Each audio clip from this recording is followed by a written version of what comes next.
out here in the backcountry, thought it'd be a good idea to make a video on bug out food. Came up recently in the Patreon chat, but bug out food. Number one, man does not live by bread alone, but by every word that proceeds from the mouth of God. The word, right? Okay, so I'm out here in the backcountry, and I thought it would be a good time to go over bug out bag food. This is not my first rodeo. I do this pretty routinely. Right now, Idaho, Montana border. Uh, Nearest town is Salmon, 15 to 20-ish miles as the crow flies, I reckon, on some mountain. If it has a name, I don't know it. But this is stuff I do pretty routinely, and I kind of have my own food that I'll talk about, and then maybe some stuff that you want that I don't carry, because my diet is a little strange to most people.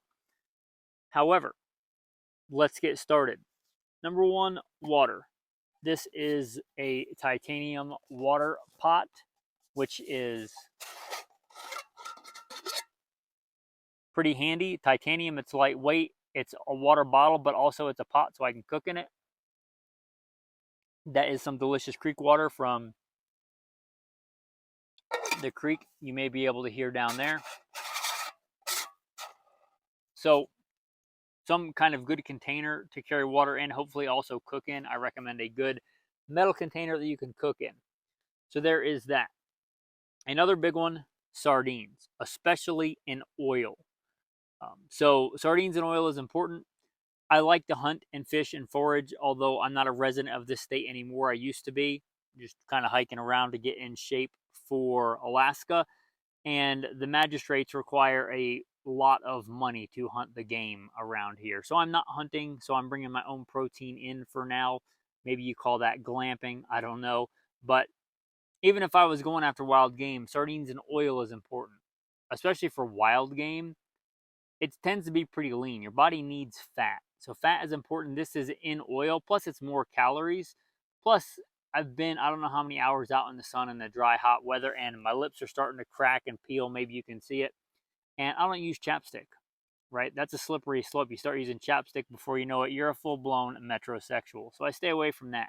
A little bit of sardine oil on the lips, good to go. Sardines in oil. My next big one, Quest bars. The kind that don't have the outer coating that melts. That's important because if you get the kind with the outer coating, they're good for like normal day-to-day stuff, but if they're for your pocket or for a bag where it's going to get hot, I recommend the ones with outer coating.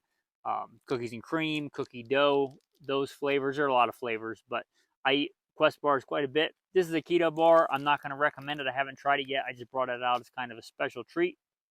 This is part of my normal diet day-to-day.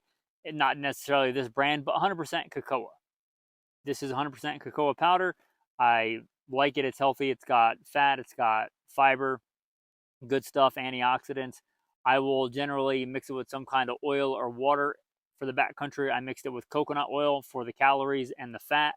That's important. A little bit messy. I've been eating out of it. But there is that. And then this, as you can tell, got a little bit of chocolate on it. And that's a mosquito. But low carb tortillas, I like those. A little bit of fiber, especially if you're kind of hungry, they kind of help you fill up that fiber. I like the low carb tortillas. Not everybody has to do the low carb thing, but low carb tortillas. And this is a big part of diet day to day. Almonds, I've just been working my way through this bag of wasabi and soy sauce, honestly, because they were on sale. My favorite flavor of these is salt and vinegar, but any flavor, but you especially want salt. Salt is important. When you're out sweating and doing a lot of activity, your body needs salt. Okay, so if you're normally eat like a processed food diet, you probably get plenty.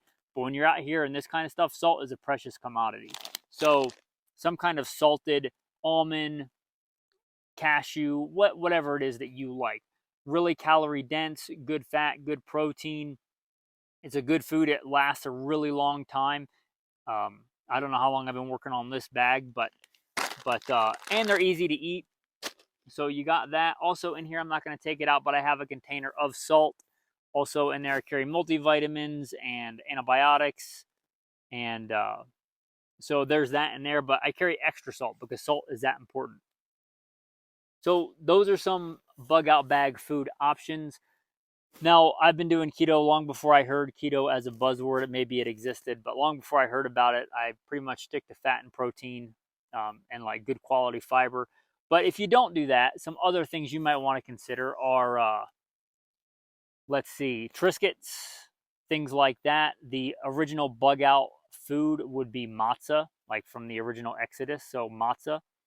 Um, yeah, you don't have to be Jewish to eat matzah. Matzah is a good thing. It lasts a really long time. It's kind of the original bug out bag food, or bug out food. I don't know if they had bags. They had something to carry stuff in.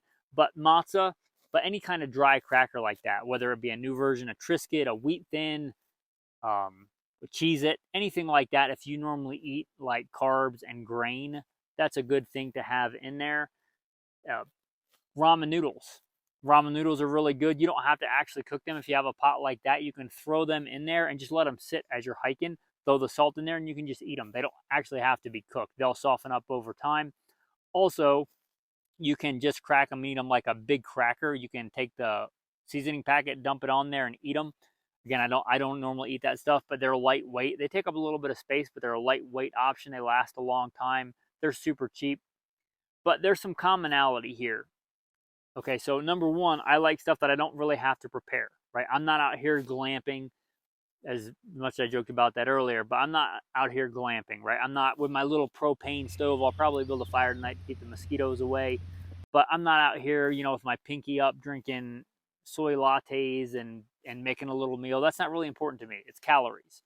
Calories that I can eat on the go, right? I can literally reach my hand in here, grab a bag of or grab a handful of almonds and eat them. Pretty much anything in here. Also, I like minimal packaging. The exception to that, the sardine can's a little bit heavy, but I think it's worth it. But most of the stuff, minimal extra stuff to throw away. So even when I'm done with that stuff, the packaging won't weigh very much. I don't like to leave it out here. And you might think the end of the world, like I don't care about trash. You probably still should. And it's good for, like you learn in the military, camp discipline. Like you don't want to give away your position. So you don't want to leave a trail of wrappers of whatever you eat. So OPSEC, whatever you want to call it, but minimal trash, easy to eat. I like high calorie dense food, protein, especially fat. Because if it's a true survival situation, I can get protein out here. But getting good quality fat is harder than getting good quality protein. Pretty much any living animal is going to have good protein, but it's harder to get fat. So fat is important.